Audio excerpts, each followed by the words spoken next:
ആരോഗ്യമന്ത്രി വീണ ജോർജിന്റെ പത്തനംതിട്ടയിലെ വീട്ടിലേക്ക് ബിജെപി നടത്തിയ മാർച്ചിൽ പോലീസ് അതിക്രമം. പ്രതിഷേധ മാർച്ച് തുടങ്ങും മുൻപേ പോലീസ് പ്രവർത്തകരെ ബലം പ്രയോഗിച്ച് നീക്കി. ബലപ്രയോഗത്തിൽ ജനം ടിവി ക്യാമറമാൻ അജയ് നായർക്ക് വീണ് പരിക്കേറ്റു.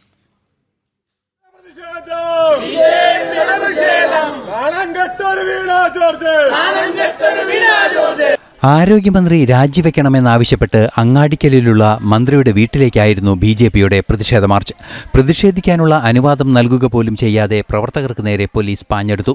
ജില്ലാ അധ്യക്ഷൻ VA സൂരജ് മാർച്ച് ഉദ്ഘാടനം ചെയ്യും മുൻപേ പ്രവർത്തകർക്ക് നേരെ പോലീസ് ബലപ്രയോഗം തുടങ്ങി. പോലീസിന്റെ അതിക്രൂരമർദ്ദനത്തിൽ നിരവധി പ്രവർത്തകർക്ക് പരിക്കേറ്റു. വനിതാ പ്രവർത്തകർ ഉൾപ്പെടെയുള്ളവരെ നിലത്ത് പോലീസ് വലിച്ചിഴച്ചു.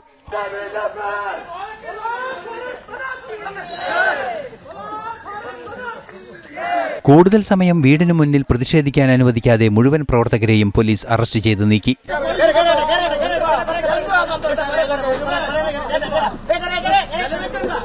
പ്രതിഷേധം ക്യാമറയിൽ പകർത്താൻ ശ്രമിച്ച മാധ്യമപ്രവർത്തകർക്ക് നേരെയും ബലപ്രയോഗം.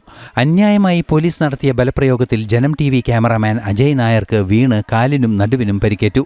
മന്ത്രി വീട്ടിൽ ഉണ്ടായിരുന്നതുകൊണ്ട് വലിയ പോലീസ് സന്നാഹമാണ് രാവിലെ മുതൽ പ്രദേശത്ത് നിലയുറപ്പിച്ചത്. മന്ത്രിയുടെ രാജി ആവശ്യപ്പെട്ടും പോലീസ് അതിക്രമത്തിനെതിരെയും പ്രതിഷേധം ശക്തമാക്കാനാണ് BJP ജില്ലാ കമ്മിറ്റിയുടെ തീരുമാനം. ജനം, പത്തനംതിട്ട.